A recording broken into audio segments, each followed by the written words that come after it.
Hello and welcome to History Through Question. Today's topic is JSC History Lecture last year's questions. 31st questions. Which organizations did Mahatma Gandhi join after returning from South Africa? Pretty simple question. कौन सी join की थी? That is the Indian National Congress. 32. In which session of the Muslim League did Muhammad Ali Jinnah propounded the theory of two nations? Okay, यहाँ पे correct answer अगर हम देखेंगे that is the D. And on 23rd March 1940 जो कि Lahore session हुआ था, वहां पे जो मुस्लिम लीग था उसने अडॉप्ट किया था जिन्ना की ये जो टू नेशन थ्योरी थी, और साथ ही साथ एक पास किया था हिस्टोरिक पाकिस्तान रेजोल्यूशन. पाकिस्तान जो कि डिमांड कर रहा था डिवीजन ऑफ इंडिया और साथ ही साथ एक establishment of an independent and sovereign Muslim state. तो इसमें क्या क्या प्रोविजन है? That is the division of India. दूसरा एक इंडिपेंडेंट सॉवरेन मुस्लिम स्टेट. ओके, और इसी ने बेसिकली एक तरीके से अगर हम देखें it leads to the division of country in the year 1947. Finally जो पार्टीशन हमको देखने को मिलता है. 33 question. Bal Gangadhar Tilak founded the home rule league in. कहां पे उन्होंने फाउंड किया था, या जो एरिया था वो कौन सा था उनका? तो ये आपको बताने है. जो होम रूल लीग था उसमें से एनी बेसेंट और तिलक दोनों ने ही फाउंड किया था. ठीक है, तो ये बहुत ही एक कंफ्यूजिंग क्वेश्चन है, तो इसको एक बार पढ़ के खत्म करो. यहाँ पे अगर हम देखें तो यहाँ पे जो इनका सेंटर था पूना, ठीक है ना, टू होम रूल लीग्स हैं. तिलक ने जो लॉन्च की थी होम रूल लीग वो की थी उन्होंने अप्रैल 1916, और जो एरिया था दैट इज द बेलगांव, और जो एनी बेसिन थी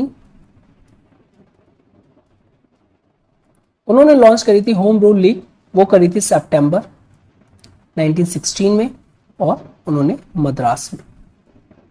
ओके, इन दोनों में ही अगर हम देखें although there are differences but एक कॉमन ऑब्जेक्टिव क्या था कि वो अचीव करना चाहते थे सेल्फ गवर्नमेंट इन इंडिया.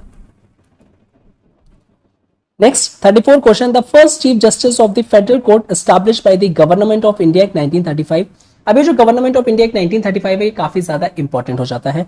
यहां पे अगर हम देखें तो D answer is correct, sir Maurice Curie. तो ये जो फेडरल कोर्ट था इसको एस्टैब्लिश किया गया था दिल्ली में.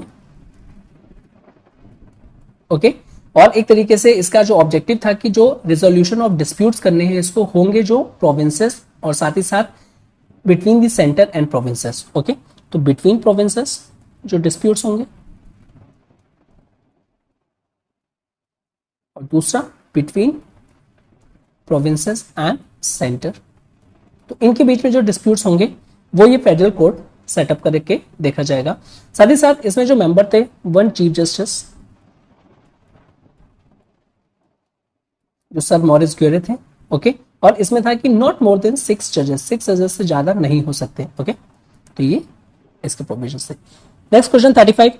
Due to the corruption and the bribery of officers in the company private business and the gift taking was stop, who forced them to sign a special contract. अभी किसने किया था? ठीक है, तो यहाँ पे अगर हम देखें तो ऑलरेडी हम लोग डिस्कस कर चुके हैं, तो करेक्ट है वॉरेन हेस्टिंग. इसको डिटेल में मैंने डिस्कस किया है, क्या क्या उनके रिफॉर्म्स थे, क्या क्या उन्होंने मेजर्स लिए थे. ओके, तो प्लीज आप लेक्चर को गो थ्रू कर सकते हैं. नेक्स्ट है 36. Grain production started from the first time in which age? Okay, Palaeolithic, Mesolithic, Neolithic. Okay, और न्यूलिथिक रेवोल्यूशन आपने पढ़ा होगा. तो न्यूलिथिक रेवोल्यूशन को इसीलिए नाम दिया गया है एक तरीके से एग्रीकल्चर रेवोल्यूशन भी. न्यूलिथिक रेवोल्यूशन को हम दूसरे नाम से भी जानते हैं एज एन एग्रीकल्चर रेवोल्यूशन.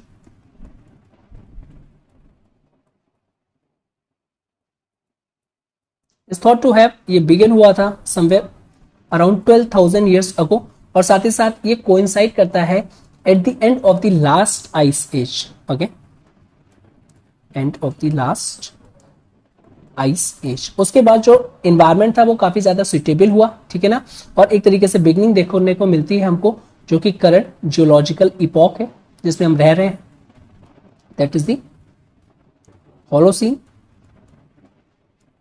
और इसने काफी ज्यादा चेंज की थी ह्यूमंस की लाइफ, ईट और साथ ही साथ इंटरेक्ट्स, और एक तरीके से पेव किया था टूवर्ड्स मॉडर्न सिविलाइजेशंस और a way for modern civilisations. Okay, तो अर्लियर क्या था, आइसेस थी, वहां पे जो टेम्परेचर था या फिर जो एनवायरमेंट था सुइटेबल नहीं था एग्रीकल्चर के लिए। With the passage of time ये कम हुआ, ठीक है। उसके बाद जो एनवायरमेंट था सुइटेबल था क्रॉप्स ग्रो करने के लिए, और वहां से अगर हम ट्रेस करते हैं वो देखें तो काफी ज्यादा हमको देखने को मिलता है कि इसके बाद से एक मॉडर्न सिविलाइजेशन का एमर्जेंस होना स्टार्ट हो जाता है।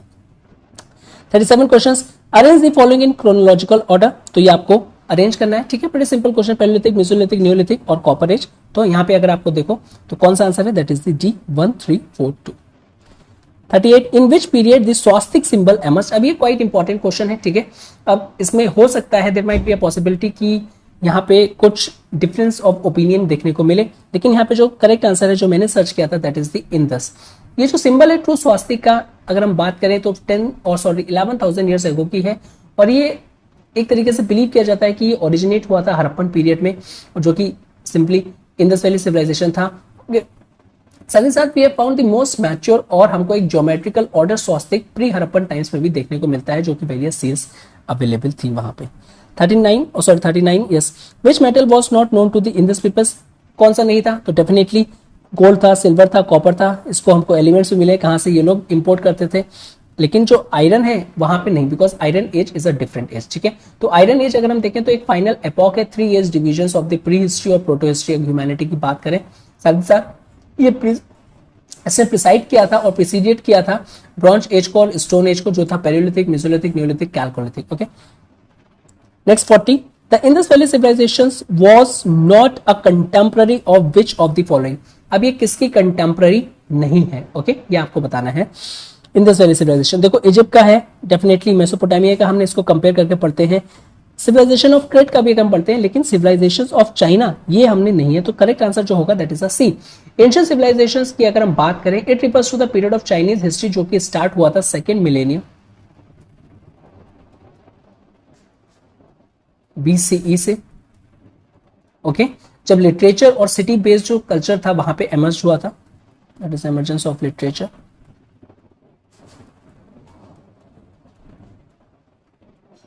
और सिटी बेस्ड जो कल्चर था फर्स्ट एमर्ज हुआ था to the end of the Han dynasty.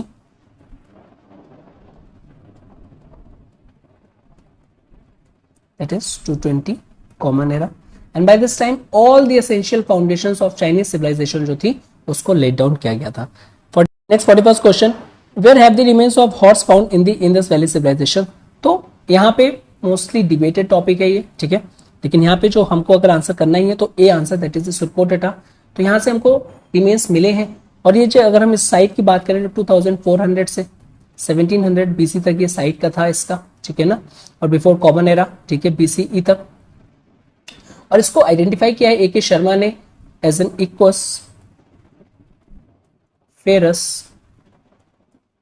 कैबेलस, और जो हॉर्स स्पेशलिस्ट हैं लेटर दैट इज सेंदोर बोक्यानी, उन्होंने भी इसको कंफर्म किया इनके कंक्लूजन्स को, और स्टेट किया है कि यहाँ पे जो एक्सकेवेटेड जो टूथ स्पेसिमेन जो मिले हैं उसकी प्रोबेबिलिटी है कि इसको कंसिडर किया जाता है रेमिनेंट्स ऑफ ट्रू हॉर्सेस से। Okay, 42nd, which of the following pairs is not correctly matched. ठीक है, तो आपको यहाँ पे बताना है कि कौन सा जो वो करेक्टली मैच नहीं है।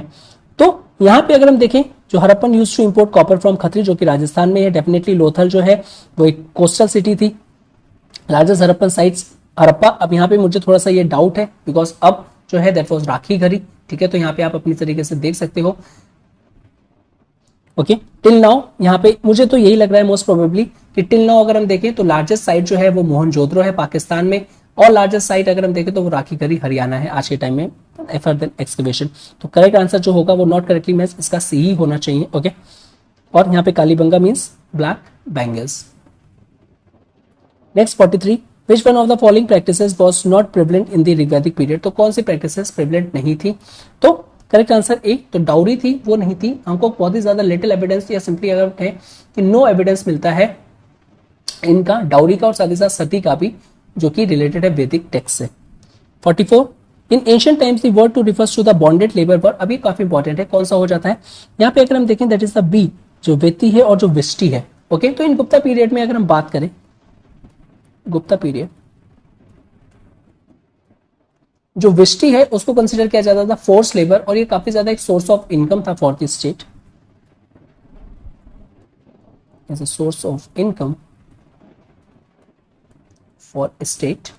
और साथ ही साथ इसको अगर हम कहें, it was looked upon as a sort of taxation, जो कि लोगों को पे करना पड़ता था, तो in the forms of taxation, that is the force labour, कि आपको किसी की फील्ड में जाके, किंग की फील्ड में जाके काम करना है, ठीक है। तो विस्टी एक तरीके से फोर्स लेबर था in lieu of tax, and therefore इसको अगर हम कहें not entitled to weekly wages, एक टैक्स था तो डेफिनेटली वेजेस का कुछ बनता नहीं है, और इसीलिए इसको फोर्स लेबर कहा गया है। Anyone can be sent as a forced labor, not particularly from the eldest son of the labor। ऐसा नहीं था कि जो सबसे बड़ा सन होगा उसको ही भेजा जाएगा, कोई भी इस टैक्स को पे करने जा सकता था काम करके। 45 who was the first tirthankara of Jainism, ठीक है ना, it is simple, that is the Rishabh Dev. तो ऋषभ देव, उनको रिफर ये भी कहा जाता है कि ऋषभ देवा या फिर आदिनाथ या फिर आदिश्वर, ठीक है। तो इनके डिफरेंट डिफरेंट नेम है, आदिनाथ, आदिश्वर, फर्स्ट तीर्थंकर है, साथ ही साथ फाउंडर है जैनिज्म के। आदिनाथ जो थे सन ऑफ किंग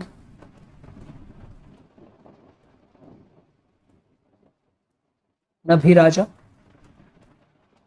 साथ ही साथ इनकी जो क्वीन का नाम था that is the Maru Devi, and was born in the royal Ikshvaku dynasty of Ayodhya. Okay, so next जो क्वेश्चंस बचे हुए हैं उसको हम नेक्स्ट लेक्चर में करेंगे।